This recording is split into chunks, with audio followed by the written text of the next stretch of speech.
Today we're going to talk about the ratios of similarity, R and R squared. R is for perimeter and R squared is for area. If I have two similar shapes that have a ratio of similarity from A to B, then the ratio of their perimeters is also A to B. The ratio of their areas is A squared over B squared. So the ratio of similarity and the ratio of the perimeters are the same, but the areas are squared.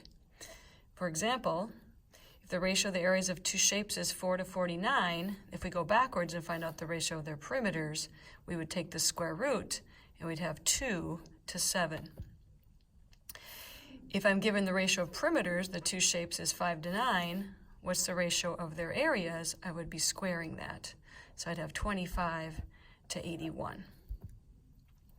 Here's a picture example. If I'm looking for the ratio of similarity, I would just match up the two sides that I wanted to. I'll take 1 to 3, or I could do 2 to 6. The ratio of the perimeters, if you look at that, you could figure out the ratios of the perimeters. This one, the total perimeter is 6, and this one is 18, but you can see that it still reduces down to 1 over 3. The ratio of the areas, the area of this rectangle is 2, and the area of this rectangle is 18, which would be 2 over 18, which reduces to 1 to 9, which is 1 over 3 squared.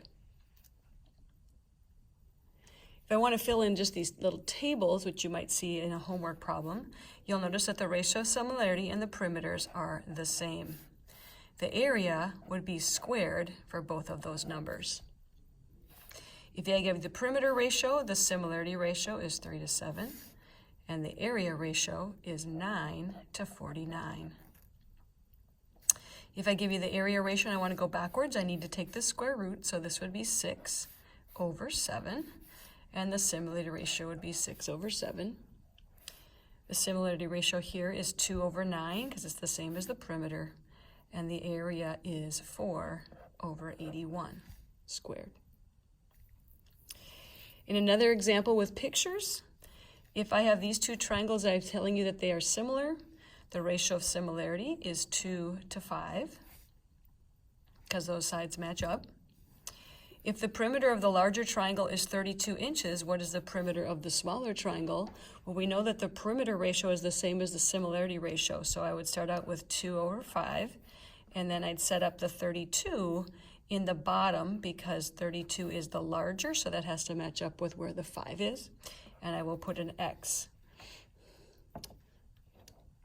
From there, I would cross multiply. 32 times 2 divided by 5 gives me an answer of 12.8. That would be the perimeter of the smaller triangle, which my answer would make sense because it is a smaller one. It would be smaller than the 32. If I do this where I give you an area instead, if the area of the smaller triangle is 16 inches squared, they're already telling you that's the area. What is the area of the larger triangle? So I need to take that ratio of similarity 2 to 5, and I need to square it first. I would need to take 2 over 5 and square that, so I would use 4 over 25 to start, and then since 16 is my smaller, it would be 16 over x, smaller on top, larger on the bottom. And then I would take 25 times 16 and divide by 4. So my answer would be 100. And that would be inches squared. This one back is just inches because it's perimeter. So that's a beginning of a ratio squared.